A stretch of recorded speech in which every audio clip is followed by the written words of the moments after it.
There's a lot of acronyms thrown around today.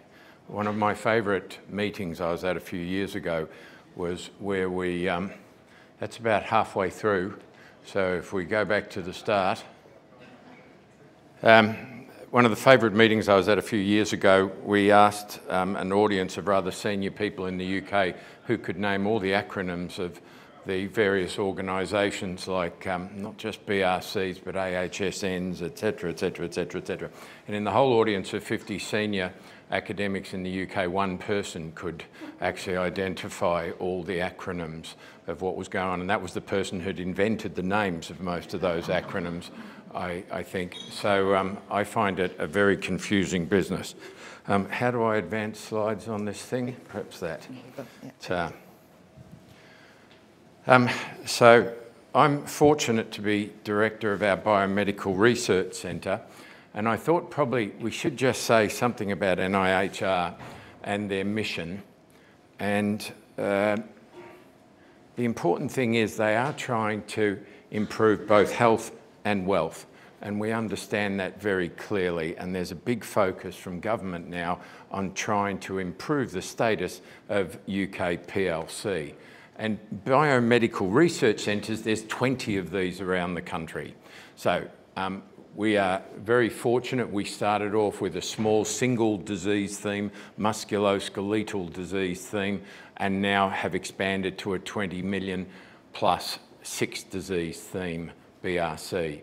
And we collaborate, as Seamus indicated earlier, very strongly with our northern colleagues in Newcastle, Sheffield and Manchester, and that's been a great collaboration. But these are all centres chosen for world-leading expertise in research in their areas. So I want to give you a flavour of a bit of the research that's going on within our BRC, and just to put that infrastructure in context, BRCs are early translational work. So we take stuff from preclinical into clinical, early phase trials. That's the area we're working in.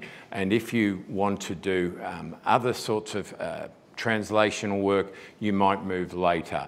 And I've highlighted the HealthTech research centres too. So you can sort of see all the time NIHR is thinking about translation and adoption. And remember, the average time for most clinical things to move from somebody's idea to changing clinical practice is unfortunately about 17 years. So trying to adopt that and move it through quicker is one of our key aims. And it's been mentioned already that our key partners, our most important partners here for our BRC were the University of Leeds and LTHT. And as Seamus mentioned, Phil Wood's been fab, and Julian before him as CEO, in trying to keep us a tight organised group.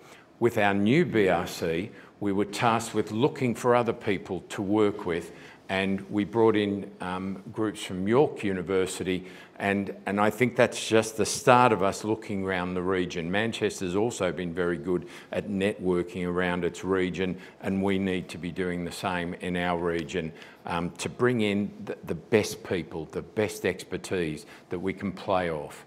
So the important things about BRCs, they're patient-focused, they're patient-led. We're trying to increase that speed of translation. We are collaborative and multidisciplinary. We have not only EDI in our water, but we really try to make sure everything we do is looked at with a filter that is inclusive. And we have a strong, I won't be talking today about our strong academic capacity development group, because really we know there is a real problem in England about bringing through a researched workforce, and that's dropping off, especially our academic research workforce. So we've really got to be watching our people development, our individual development. Now, so this is our theme. David Jane is, of course, central to this diagram. This was done deliberately to keep him there. Now, so we've got 6 disease area themes. I don't have time today to talk about our patient and public involvement, engagement and participation, But that group is very powerful and very strong, and we've now moved to the stage where we've embedded somebody in HealthWatch Leeds. We are embedding people in third sector organisations because we realise we are not getting through to many patients, to underserved communities, without being part of them and working with them. So I won't underestimate the importance, but that's critical to anybody trying to do anything in the healthcare sector, is to have patients involved from the start. There's our 6 themes: surgical technologies, heme, pathology, antimicrobial resistance, musculoskeletal and cardiometabolic. And across these 6 themes, there's roughly 19 work streams.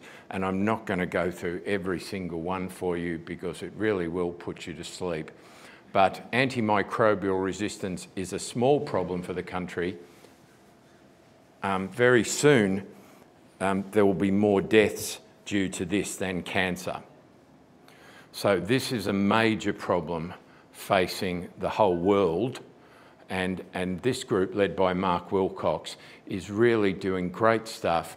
And I'll just say they work a lot with industry, especially with development of new drugs, and they've got various in vitro models for looking at what's going to be the things that possibly cause clot difficile, looking at ability of drugs to work. So this is strongly involved with industry, and each time I'd like to point out that each of our work streams works very well with industry.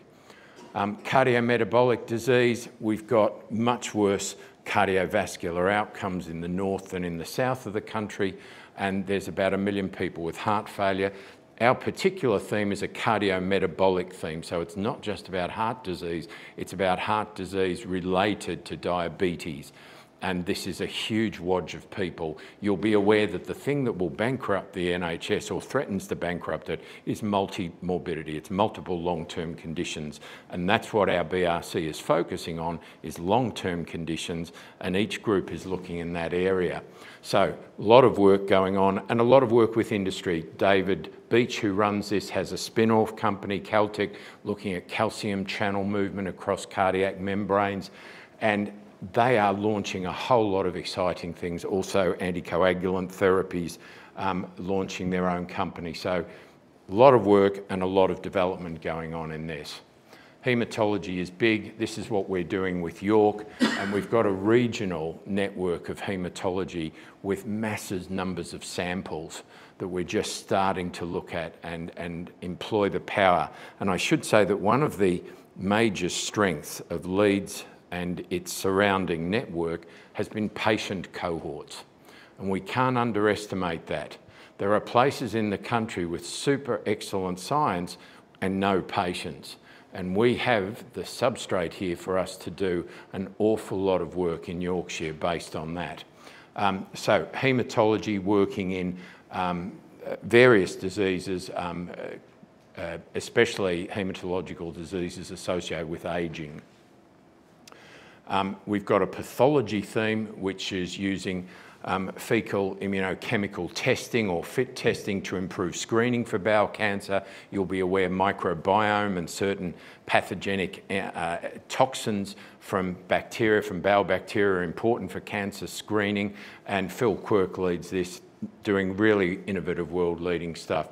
And with his collaborators is also looking at bringing AI to histological diagnosis, but also to tissue and other diagnoses. So this is pretty exciting because bowel cancer remains a major problem and a major killer for the country.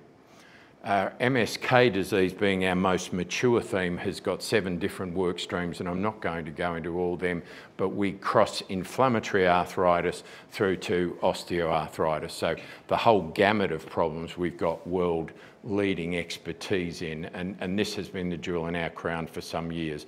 Already in the first year of this BRC, we've probably got over 4 million of external industry partnering for projects within this. So this is doing really well.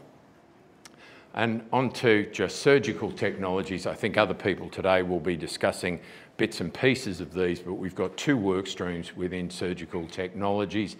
And this is one of the first, I think it was mentioned earlier, BRCs to have a surgical work stream. And it's really important, I think, for surgery that it it's such a big part of the NHS that we have work streams and themes that are related to surgical outcomes.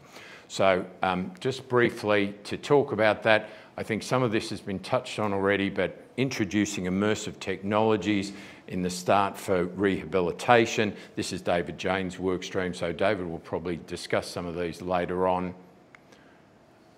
Oh, did I miss something there? And also David's involved with bringing robotic and AI virtual surgery solutions, as well as nanotechnologies, and looking at identifying suspicious areas of tissue, identifying extent of tumours. So this is all very exciting to improve precision of operations and virtual operations.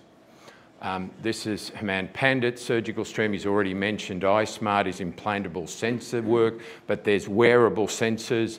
There's a lot of work going on with Pete Giannoutis looking at fracture healing and improving fracture healing. 850,000 fractures a year in the UK, 10% don't do well, 10% don't heal properly. Massive market, and those people have big problems throughout their lives. So a lot of work going on to improve healing. And diabetic foot ulcers, 1 million people in the UK with diabetic foot ulcers, and they've done nice work showing that the impact of that is like having an amputation. So big group, and Dave Russell and his group looking at various ways, both with injectable fat scaffolds, and this is sensor work to understand how people walk and where they're putting their weight, but you can reduce ulcers if you change basically the shape of the foot and change how you take pressure through the foot. So exciting stuff going on here. So how does the BRC work with industry? In a number of ways. We talk to people about designing their trials. We show them the problems within their clinical areas. We help design how things are going to happen as you walk through the NHS pathway. We've got a state-of-the-art imaging facility for 3T-MR. As I mentioned earlier, the patient and public involvement expertise is world-leading. We'll help with collaborative funding applications.